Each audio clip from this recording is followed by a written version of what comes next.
안녕하세요. 앞으로교토입니다. 오늘은 여러분들이 사업장에서 관리하기 힘들어 하시는 MSDS에 대해서 설명하도록 하겠습니다. 먼저 MSDS는 뭐냐?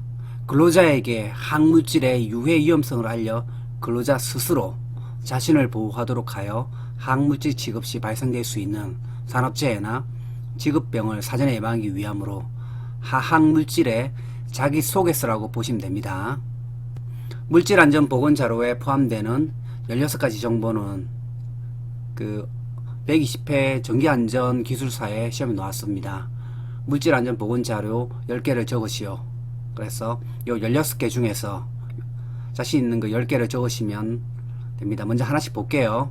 화학제품과 회사에 관한 정보, 유해위험성 정보, 구성성분 명칭 및 함유량, 응급조치 요령, 폭발 화재 시 대처 방법, 누출 사고 시 대처 방법, 취급 및 저장 방법, 노출 방지 및 개인 보호구, 물리학적 특성, 안정성 및 반응성, 독성에 관한 정보, 환경에 미치는 영향, 폐기시 주의사항, 운송에 필요한 정보, 법적 규제 현황, 기타 참고사항 총 해서 16가지입니다.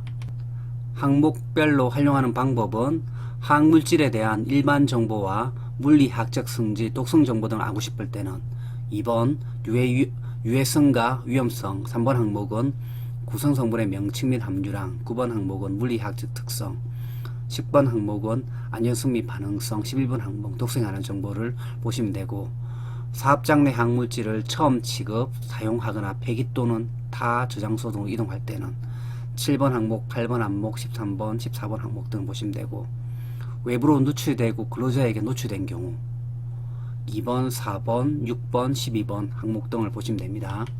그리고 항물질을 인하여 폭발 화재 사고가 발생한 경우에는 2번 항목 유해위험성과 4번 항목 응급조치 요령, 5번 항목 폭발 화재 시 대처 방법, 10번 항목 등을 활용하셔야 되고, 항물질 규제 현황 및 제조 공급자에게 MADS에 대한 문의사항이 있을 때 1번 항목, 15번 항목, 16번 항목을 활용하시면 됩니다. 경고 표시에는 6개가 들어가야 됩니다. 명칭, 그림문자, 신호어, 유해위험 문구, 예방조치 문구, 공급자 정보. 명칭은 대상 항물질의 명칭이고, 그림 문구는 총 9개인데 폭발성, 인화성, 급성독성, 발암성, 수생환경 유해성, 산화성, 고압가스, 금속 부식성, 경고 중에서 5개 이상일 경우는 4개만 표시를 하고, 신호어는 위험과 경고 있는데 모두 해당되면 위험 표시를 하고, 유해위험 문구는 해당 문구 모두 기재하고, 중복되는 문구 생략 가능하고, 유사한 문구는 조합도 가능합니다. 그리고 예방조치 문구는 예방, 대응, 저장, 폐기 각 1개 이상 포함하여 6개만 표시 가능하고, 공급자 정보는 제조자, 공급자의 이름, 주소, 전화번호를 기재합니다.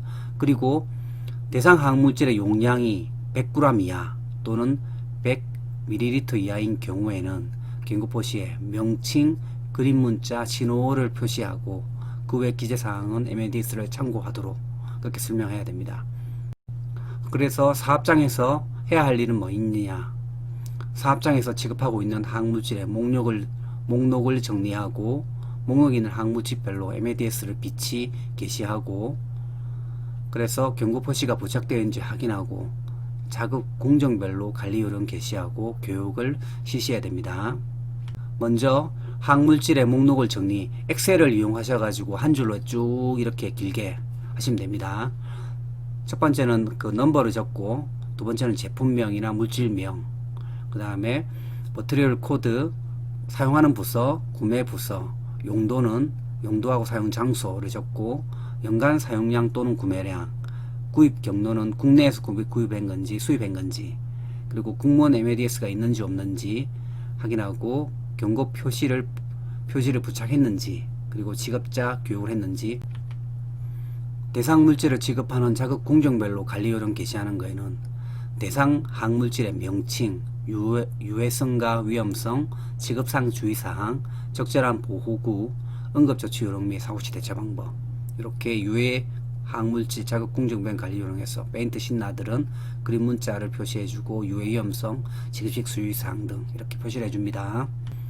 근로자 교육을 하고 교육 시간 내용 등을 기록 보존해야 되는데, 교육 강사는 관리감독자, 안전보건관리자, 그 작업에 3년 이상 근무한 경력이 있는 사람, 교육 시기는 대상 화학물질을 제조, 사용, 운반, 저장하는 작업에 근로자를 배치하게 된 경우, 새로운 대상 화학물질이 도입된 경우, 유해성, 위험성 정보가 변경된 경우, 그리고 교육 내용에는 대상 화학물질의 명칭, 물리적 위험성, 건강 유해성, 직업상 주의사항, 적절한 보호구, 응급처치 요령 및 사고시 대처 방법, 물질안전보건 자료 및 경고 표시를 이해하는 방법까지 하셔야 되고, 교육시간은 MSDS 교육시간은 별도로 정해져 있지 않지만 MSDS 교육시간만큼 안전보건교육을 실시한 것으로 인정받고, 교육한 방법은 집체교육이나 현장교육, 인터넷교육 다 되면서 유해성, 위험성이 유사한 대상 물질은 그룹별로 분류하여 교육할 수 있고,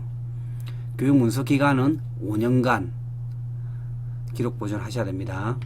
그래서 사업장에서 해야 할 일 중에 화학물질을 양도 제공하는 입장이다. 우리가 화학물질을 만들어서 파는 입장이다. 그러면 제품의 MNDS를 작성하고 용기 및 포장에 경고 표시 작성하고 부착하고, 제품 양도 시 MNDS를 제공해주고 지속적으로 업데이트를 해주셔야 됩니다.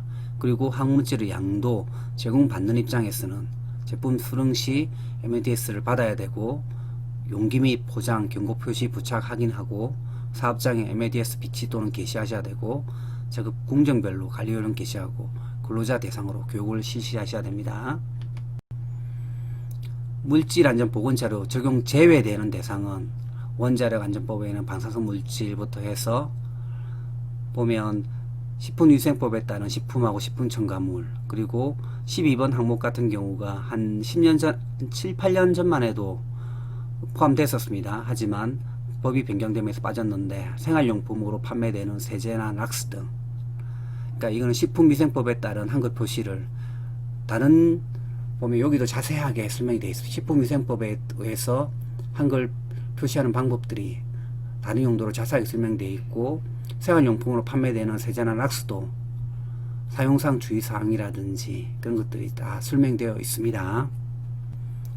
유해물질의 제조, 수입, 양도, 제공, 사용 금지하는 물질은 뭐 성면이라든지 항린 등 해서 총 10가지의 물질이 있고, 사용 금지 물질 중에 하나인 항린 성냥은 1840년대 필수품 중에 하나였고, 성냥을 만들기 위해선 손이 작은 소녀들이 작업을 하면서 항린 중독에 의해서 소녀들이 많이 죽으면서 그것을 안타깝게 여긴 안데르센이 1845년도에 만든 동화입니다. 그리고 성냥은 성류황이라는 한자어가 의문 변화를 일으키면서 성류황, 성류황, 성류황, 성류황, 성류황 하면서 성냥으로 변한 중국에서 넘어온 외래어입니다. 유해물질 제조 허가는 총 15개 중에 보면 베릴륨이라든지 염화 비닐 이런 것들이 있습니다. 모바일 웹용 화학물질 정보 서비스 설치 방법에 대해서 설명드리도록 하겠습니다. 먼저 스마트폰에서 플레이스토어나 웹스토어에 접속하셔서 물질안전보건자료를 검색하세요. 그리고 나서 MSDS 물질안전보건자료를 선택하셔서 설치를 하시면 현장의 화학물질의 유해 위험성을 쉽고 빠르게 검색하실 수 있습니다. 여러분들에게 조그마한 도움이 되셨다면 구독과 좋아요 부탁드리겠습니다. 이상 앞으로되었습니다.